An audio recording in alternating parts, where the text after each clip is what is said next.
Hello everyone, स्वागत है आप सभी का एक बार फिर से हमारे इस यूट्यूब चैनल पर। और आज हम देखने वाले हैं लूसेंट सब्जेक्टिव ज्योग्राफी में जल मंडल।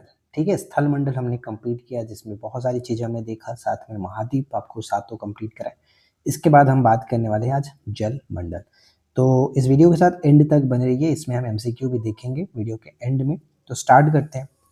संपूर्ण पृथ्वी का 3/4 यानी 3/4 भाग लगभग 71% पर जलमंडल का विस्तार है। उत्तरी गोलार्ध में यह करीब 60.7% और दक्षिणी गोलार्ध का 80.9% भाग महासागरों से ढका हुआ है। पृथ्वी पर उपस्थित जल की कुल मात्रा का 97.5% जल महासागरों में है। यानी आप यहाँ पे देख पाएंगे कि 97.5% भाग महासागरों में है, जो कि बहुत खारा है, जिसे हम लोग यूज नहीं कर सकते हैं। जल राशि का मात्र 2.7% भाग ही अलवण जल है, यानी कि खारा नहीं है, या फिर कह सकते हैं कि मीठा जल है। इसका लगभग 70% भाग बर्फ की चादरों में और हिमानियों के रूप में अंटार्कटिका, ग्रीनलैंड और पर्वतीय प्रदेशों में पाया जाता है। अपनी स्थिति के कारण ये मनुष्य की पहुंच के बाहर है। केवल 1% अलवण जल उपलब्ध है जो मानव उपयोग के लिए उपयुक्त है। मतलब आप देख सकते हो कि दुनिया में जितना भी जल है उसका मात्र 1% ही मनुष्य यूज कर सकते हैं। ठीक है, यह जो जल है भौम जल है, नदियों और झीलों के पृष्ठीय जल के रूप में तथा वायुमंडल में जलवाष्प के रूप में पाया जाता है। धरातल पर गिरने वाले जल का लगभग 59% भाग महासागरों एवं अन्य स्थानों से वाष्पीकरण के द्वारा वायुमंडल में चला जाता है। शेष भाग धरातल पर बहता है, कुछ भूमि में रिस जाता है और कुछ भाग ही नदी के रूप में ले लेता है। महासागरीय जल को दो महत्वपूर्ण गुण होते हैं, एक तो तापमान और एक लवणता। जलमंडल का वह भाग जिसकी कोई निश्चित सीमा न हो महासागर कहलाती है। भूगोलविदों ने पृथ्वी के महासागरीय भाग को 4 महानगरों में विभाजित किया है, जिसमें प्रशांत, अटलांटिक, हिंद महासागर और आर्कटिक महासागर। प्रशांत महा देखिए, ध्यान रखिएगा कि सबसे बड़ा महासागर जो है वो प्रशांत महासागर है। ये प्रश्न पूछा जाता है। महासागरों की औसत गहराई करीब 3800 मीटर और जल की औसत जो ऊंचाई है, मतलब सॉरी, स्थल की जो औसत ऊंचाई है वो 840 मीटर बताई जाती है। स्थल की ऊंचाई तथा महासागरों की गहराई को उच्चता मितीय वक्र कहा जाता है, द्वारा प्रदर्शित किया जाता है। यानी उच्चता मितीय वक्र के द्वारा प्रदर्शित किया जाता है स्थल की ऊंचाई और महासागरों की गहराई को। राइट। समुद्र की बात करें तो जलमंडल का वह बड़ा भाग जो तीन तरफ से घिरा हो, तीन तरफ से मतलब जल से घिरा हो, एक तरफ महासागर में मिला हो, समुद्र कहलाता है। अब एक प्रश्न आप ध्यान में रखिएगा, पूछा जाता है कि विश्व के 10 सबसे बड़ी तटीय सीमा जो देश है, ये लिस्ट दिया गया, इसमें से आपको 3-4 याद रखने हैं। सबसे जो बड़ी तटीय सीमा है वो कनाडा की है, करीब इतना लंबाई किलोमीटर है। और सेकंड नंबर पर नॉर्वे आता है, इससे पहले वीडियो में हमने बात किया था। थर्ड नंबर पे इंडोनेशिया और चौथे नंबर पे रसिया है। तो ये 4 आपको स्टार्टिंग के याद रखने हैं। ठीक है, खाड़ी क्या होता है ये सब आप यहाँ पे पढ़ करके समझ सकते हो। फिलहाल हम बढ़ते हैं कुछ एक्स्ट्रा पॉइंट पर जहाँ से प्रश्न पूछे जा सकते हैं। ध्यान दीजिएगा, एक चीज यहाँ पर मेंशन है कि 7500 किलोमीटर तटीय रेखा लंबाई के साथ भारत विश्व में जो कि 16वें स्थान पर आता है। अब वैसे भारत जो है इसकी लंबाई बढ़ चुकी है, तो यहाँ पर ये तो पुराना डाटा था, इसे आप सुधार कर लेंगे। तो अगर हम यहाँ पे बात करना चाहें कि टोटल अब भारत की जो तटीय सीमा की लंबाई हो गई है वो कितनी हो गई है, तो वो पॉइंट आप थोड़ा सा याद रखिएगा। 11 करीब 98 ऐसे करके याद रखना है, 11,098 किलोमीटर हो गई है। ठीक है, तो ये पॉइंट इंपॉर्टेंट है। चलिए आगे बढ़ते हैं। महाद्वीपीय मग्न तट क्या होते हैं? तो महाद्वीपों के समुद्र में डूबे हुए भाग महाद्वीपीय मग्न तट कहलाते हैं। इसकी अधिकतम गहराई सामान्यतः 200 मीटर तथा सामान्य ढलान 1 डिग्री होता है। ठीक है, बाकी ये सारी चीजें हमारे एग्जाम के पॉइंट ऑफ व्यू से इंपॉर्टेंट नहीं है, चाहो तो आप इसको आराम से पढ़ना चाहो तो पढ़ सकते हो। फिलहाल हम बढ़ते हैं अगले पॉइंट पर, जो चीजें हमें ध्यान में रखना है पेपर के लिए। यहाँ पे पहला पॉइंट कह रहा है महासागरीय जल का तापमान। तो देखिए, सामान्यतः महासागरीय जल का तापमान लगभग 5 डिग्री सेल्सियस से 33 डिग्री सेल्सियस के बीच रहता है। महासागरीय जल का तापमान भूमध्य रेखा पर अधिकतम होता है और ध्रुवों पर न्यूनतम होता है। ये जाहिर सी बात है, भूमध्य रेखा पर ताप हमेशा जो कि एक समान रहता है, इस तरह से मतलब लंबवत चमकता है। इस वजह से वहाँ के पानी भी हम कह सकते हैं कि गर्म होता है। जब हमने महासागरीय धाराओं के बारे में पढ़ेंगे तो और अच्छे से समझेंगे। महासागरीय जल की सतह औसत दैनिक तापांतर नगण्य होता है, लगभग 1 डिग्री सेल्सियस। नेक्स्ट क्या कह रहा है कि महासागरीय जल का उच्चतम वार्षिक तापक्रम अगस्त में एवं न्यूनतम वार्षिक तापक्रम फरवरी में अंकित किया जाता है। आकार में अंतर के कारण अटलांटिक महासागर में वार्षिक तापांतर प्रशांत महासागर की अपेक्षा अधिक होती है। मतलब तापांतर का मतलब तापों में अंतर, ठीक है। उत्तरी गोलार्ध में दक्षिणी गोलार्ध की तुलना में तापांतर अधिक होता है, ये तो बिल्कुल सही भी बात है। विश्व का सबसे बड़ा महाद्वीपीय मग्नतर अंटार्कटिक महासागर साइबेरिया मग्नतर में है। अब देखिए कुछ महत्वपूर्ण गर्त दिए गए हैं और उनके आकार मतलब गहराई के अकॉर्डिंग दिया गया है। पूछा जाता है कि सबसे गहरा जो गर्त है, सबसे गहराई है, वो किस महासागर की है। तो प्रशांत महासागर का मेरियाना गर्त जो कि सबसे गहरा पृथ्वी पर सबसे गहरा स्थान ये आपका ये हो जाएगा 11,022 मीटर, ठीक है। इसके बाद सेकंड नंबर पे आता है मिडनाओ, ये भी आपका प्रशांत महासागर में है। और फिर थर्ड नंबर पे आता है 9,000 मीटर के साथ टोंगा। यानी विश्व की सबसे गहरी जो 3 गर्त है वो प्रशांत महासागर की ही है, तो ये तीनों याद रखिएगा। फिर उसके बाद हम यहाँ पे देखेंगे चौथे नंबर पे आता है प्यूरिटो रिको, ये अटलांटिक महासागर के हैं और इसका जो गहराई है वो आप ध्यान रखिएगा 83-92 मीटर। फिर इसके बाद एक आता है सुंडा जो कि पूर्व हिंद महासागर का, और लास्ट में हम रेनेसे को यहाँ रखेंगे दक्षिणी अटलांटिक महासागर में, ठीक है। तो ये सारे पॉइंट याद रखना है। नेक्स्ट आता है हमारा गाइऑट। गाइऑट सपाट शीर्ष वाले समुद्री पर्वतों को गाइऑट कहा जाता है। प्रशांत महासागर में गुआम द्वीप के समीप स्थित मेरियाना गर्त सबसे गहरा गर्त है।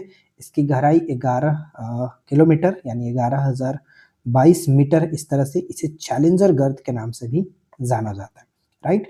आज तक का सबसे गहरा जो कि ड्रिल किया गया है आर्कटिक महासागर में कोला क्षेत्र में, जो कि 12 किलोमीटर गहराई तक का किया गया।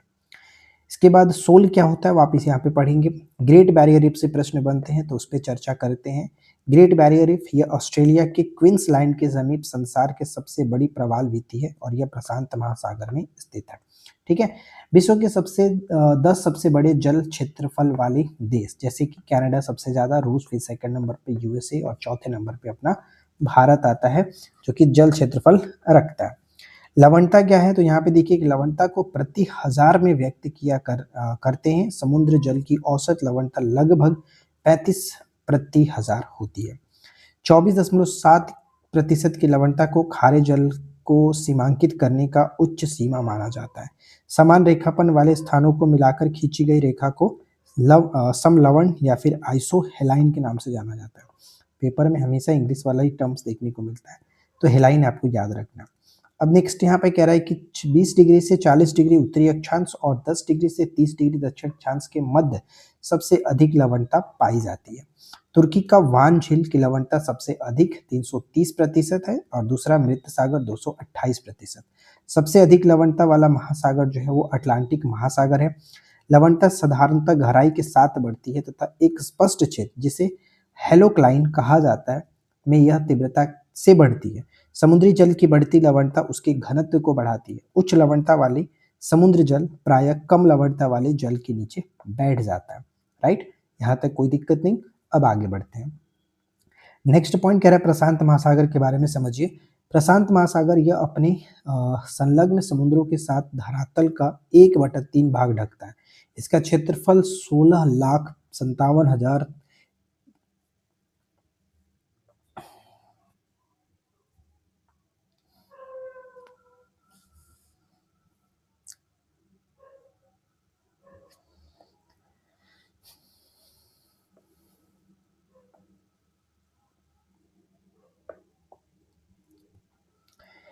नेक्स्ट पॉइंट पे आते हैं। प्रशांत महासागर यह अपने संलग्न समुद्रों के साथ धरातल का 1/3 भाग ढकता है। इसका क्षेत्रफल यहाँ पे ध्यान देंगे कि 16,57,23,270 वर्ग किलोमीटर है। मतलब बहुत ही ज्यादा मतलब विस्तृत है ये। इसकी आकृति त्रिभुजाकार है एवं क्षेत्रफल संपूर्ण स्थल के क्षेत्रफल से अधिक है। इसके शीर्ष बेरिंग जलद मरुमध्य पर और आधार जो है अटलांटिक महाद्वीप पर स्थित है। भूमध्य रेखा पर इसकी लंबाई होती है 16,000 किलोमीटर से भी अधिक है। और बाकी इसके बारे में आप पढ़ना चाहो तो पढ़ो। प्रवाल भित्तियां प्रशांत महासागर की प्रमुख विशेषता है। हमने देखा ग्रेट बैरियर रीफ भी हमें यहीं पर देखने को मिलता है, प्रशांत महासागर में ही। ठीक है, इसमें क्या है कि बेरिंग सागर, ओखोटस्क सागर, जापान सागर, पीत सागर और पूर्वी चीन सागर आदि महत्वपूर्ण है। पूर्व की ओर केवल कैलिफोर्निया की खाड़ी ही प्रसिद्ध है। इसके बेसिन की औसत जो गहराई है वो 2300 मीटर है। सर्वाधिक जलमग्न खाइयां अथवा गर्त प्रशांत महासागर में पाए जाते हैं, जो हमने देखा। चैलेंजर गर्त सबसे जो कि गहरा था। मैग्नीज की ग्रंथियां सबसे अधिक प्रशांत महासागर में पाई जाती हैं। अब नेक्स्ट आता है अटलांटिक महासागर। यह संपूर्ण संसार का छठा भाग है। इसका क्षेत्रफल करीब आप देख पाएंगे इतना है, जो प्रशांत महासागर के लगभग आधा है और संसार के क्षेत्रफल का लगभग 16% है। इसकी आकृति अंग्रेजी के एस आकार की है। कई बार ऐसे पूछा जाता है कि बताइए कि अटलांटिक महासागर का आकार किस प्रकार का है, तो इस आकार से मिलता जुलता है। इसके पश्चिमी में दोनों मतलब इसके पश्चिम में दोनों अमेरिका तथा पूर्व में यूरोप और अफ्रीका और दक्षिण में अंटार्कटिक स्थित है। बाकी यहाँ पे पढ़ सकते हैं। इस महासागर की सबसे महत्वपूर्ण विशेषता मध्य अटलांटिक कटक है। आगे की तरफ बढ़ते हैं। यहाँ पे एक वर्ड लिखा गया है जो कि अजोर्स है। अजोर्स का पाइको द्वीप, ठीक है, अजोर्स का पाइको द्वीप और केप वर्दे द्वीप इसके प्रमुख उदाहरण के रूप में देखा जाता है। सबसे तीखी चोटी भूमध्य सागर रेखा के निकट सेंट पॉल नामक द्वीप समूह की है। यह महासागर 55 डिग्री उत्तरी अक्षांश के पास अधिक चौड़ा हो जाता है, जहां इसे टेलीग्राफिक पठार के नाम से जाना जाता है। तो हो सकता है ऐसे पूछे कि टेलीग्राफिक पठार बताइए कि निम्नलिखित में से किस महासागर को कहा जाता है, या फिर किस महासागर में देखने को मिलता है, तो वो हम कहेंगे अटलांटिक महासागर। भूमध्य रेखा के निकट रोमांस गंभीर इसे दो भागों में बांटता है। उत्तरी भाग डॉल्फिन श्रेणी और दक्षिणी भाग का चैलेंजर कटक है। उत्तरी अटलांटिक महासागर में बरमुंडा द्वीप और दक्षिणी अटलांटिक महासागर में ट्रिस्टा दी कान्हा, सेंट हेलेना, गुआ और वोविड द्वीप, सेंट पॉल एवं ओजर्स आदि द्वीप है। नेक्स्ट पॉइंट यहाँ पे देखने को मिलेगा कि अटलांटिक महासागर की तट रेखा बहुत कटी-फटी है। इसके कारण इसकी तट रेखा की लंबाई प्रशांत एवं हिंद महासागर की तट रेखा की कुल लंबाई से अधिक होती है। ठीक है, कटी-फटी तट जो रेखा होती है वो बहुत अच्छे बंदरगाह होते हैं। व्यापार के दृष्टिकोण से अटलांटिक महासागर संसार का सबसे अधिक व्यस्त महासागर में गिना जाता है, तो ये इंपॉर्टेंट पॉइंट हो जाता है। इसके बाद हम आगे बढ़ते हैं और अगला पॉइंट यहाँ पे देखिए क्या कह रहा है। हिंद महासागर। हिंद महासागर के बारे में अगर देखें तो इसके उत्तर में एशिया महाद्वीप, दक्षिण में अंटार्कटिक महाद्वीप, पूर्व में ऑस्ट्रेलिया महाद्वीप और पश्चिम में अफ्रीका महाद्वीप स्थित है। आगे की तरफ बढ़ेंगे तो यहाँ पे हम देख पाएंगे कि कर्क रेखा इस महासागर की उत्तरी सीमा में है। इसमें भारत के दक्षिणी पश्चिमी तट के समीप लक्षद्वीप और मालदीव प्रवाल द्वीपों के उदाहरण माने जाते हैं। मॉरिशस और रियूनियन द्वीप ज्वालामुखी प्रक्रिया से उत्पन्न द्वीप है। इस महासागर का सबसे बड़ा द्वीप मेडागास्कर को माना जाता है। मेडागास्कर के पूर्व में मॉरिशस द्वीप स्थित है। इस महासागर में वास्तविक तटवर्ती सागर दो ही हैं, जो कि लाल सागर और फारस की खाड़ी। अरब सागर तथा बंगाल की खाड़ी की गणना भी सागरों में ही की जाती है, लेकिन ये हिंद महासागर के उत्तरी विस्तार मात्र ही है। डिएगो गार्सिया कई बार पेपर में पूछा जाता है। द्वीप इसी महासागर में स्थित है, यानी हिंद महासागर में पड़ता है डिएगो गार्सिया। तो ये इंपॉर्टेंट पॉइंट रहेगा, याद रखिएगा। नेक्स्ट आता है आर्कटिक महासागर। यह सबसे छोटा महासागर है। यह उत्तरी ध्रुव के चारों ओर स्थित है। यह आर्कटिक वृत्त के अंदर स्थित है। वास्तव में यह अटलांटिक महासागर का ही उत्तरी विस्तार है। यह बेरिंग जल संधि नामक उथले समुद्र के संकरे भाग द्वारा प्रशांत महासागर से जुड़ा हुआ है। सेलिविज सागर इसी महासागर में स्थित है। ठीक है, सेलिविज सागर पूछा जाए कि किस महासागर में, तो आर्कटिक महासागर में देखने को मिलता है। महासागरीय संसाधन मूल्य की दृष्टि से समुद्र से प्राप्त होने वाले खनिजों में खनिज तेल तथा प्राकृतिक गैस सबसे अधिक महत्वपूर्ण माने जाते हैं। समुद्र में खनिज तेल एवं प्राकृतिक गैस मुख्यतः महाद्वीपीय मग्न तट पर ही पाए जाते हैं। जैसे भारत में मुंबई हाई बेसिन एवं अलियाबट से तेल तथा कृष्णा गोदावरी अपतटीय बेसिन से प्राकृतिक गैस प्राप्त किए जाते हैं। नेक्स्ट यहाँ पे कह रहा है कि खनिज तेल एवं प्राकृतिक गैस के बाद मात्रा एवं मूल्य की दृष्टि से दूसरा सबसे महत्वपूर्ण खनिज माना जाता है रेत और बजरी। यहाँ पे नेक्स्ट है कि समुद्र से भारी लचकीले एवं रासायनिक क्रिया के प्रतिरोधक खनिज भी मिलते हैं, जिन्हें हम लोग प्लेसर कहते हैं। अलास्का पुलिन पर सोने का खनन किया जा रहा है। टिटेनियम युक्त रेत फ्लोरिडा, श्रीलंका, भारत तथा ब्राजील के तटों पर भी देखने को मिलता है। इसके बाद अगला पॉइंट यहाँ पे ये है कि मलेशिया एवं इंडोनेशिया में टीन तथा जापान की पुलिनों पर मैग्नेटाइट लोहा मिलता है। राइट, बाकी इसमें देखिए ऐसा कुछ नहीं था जो कि हमारे पेपर में पूछा जाता हो, ऐसे पहले कभी देखने को नहीं मिला है। लेकिन आपके नॉलेज में अगर आपको चाहिए तो आप इसको पढ़ करके थोड़ा-सा समझ सकते हो, याद रख सकते हो। विश्व के 2 ऐसे क्षेत्र हैं जहाँ ज्वारीय विद्युत पैदा करने की बड़ी संभावनाएँ हैं। इनमें से एक कनाडा और कनाडा में फड़ी की खाड़ी तथा दूसरा ब्रिटेन में सेवरन सेंचुरी है। भारत में तिरुवनंतपुरम से 20 किलोमीटर की दूरी पर स्थित विजिंझाम में तरंग ऊर्जा प्राप्त करने के लिए संयंत्र लगाया गया है। तो कुल मिलाकर महासागर यानी स्थलमंडल से स्थलमंडल नहीं, जलमंडल देख रहे थे। तो जलमंडल से ये सारी चीज़ें थी जो कि हमने आपके साथ डिस्कस किया। उम्मीद है ये छोटा-सा टॉपिक था आपके लिए हेल्पफुल रही होगी। मुझे पता है वैसे भी आप नहीं देखते हो, लेकिन मेरा काम है, मैंने एक संकल्प के रूप में कह सकते हो कि लिया है कि इस लुसेंट सीरीज को आगे की तरफ हम लोग कंटिन्यू लेकर के चलेंगे। जिस तरह से हमने एंशिएंट हिस्ट्री को अच्छे से कंप्लीट किया, उसी तरह से अभी फिलहाल ज्योग्राफी को पकड़ा है। तो ज्योग्राफी को लेकर के चलेंगे और ख़त्म करेंगे। चाहो आप देखो, ना देखो, उससे मुझे कोई फ़र्क नहीं पड़ता है। तो चलिए फिर इस वीडियो में इतना ही, मिलते हैं नेक्स्ट क्लास में और इसका एमसीक्यू भी इसी वीडियो में हम लगा लेते हैं ताकि आपका एक तरह से एमसीक्यू भी साथ ही साथ तैयार हो सके। तो स्टार्ट करते हैं। तो सबसे पहला प्रश्न ये कह रहा है कि संपूर्ण पृथ्वी के कितने भाग पर जलमंडल का विस्तार है? तो हमने देखा था कि पूरे पृथ्वी पर 3/4 भाग जलमंडल का विस्तार है, तो सी आंसर करेक्ट है। महासागरीय जल का तापमान सामान्यतः मतलब किनके बीच होता है? महासागरीय जल का तापमान सामान्यतः 5 डिग्री सेल्सियस से 33 डिग्री सेल्सियस के बीच, ऑप्शन बी।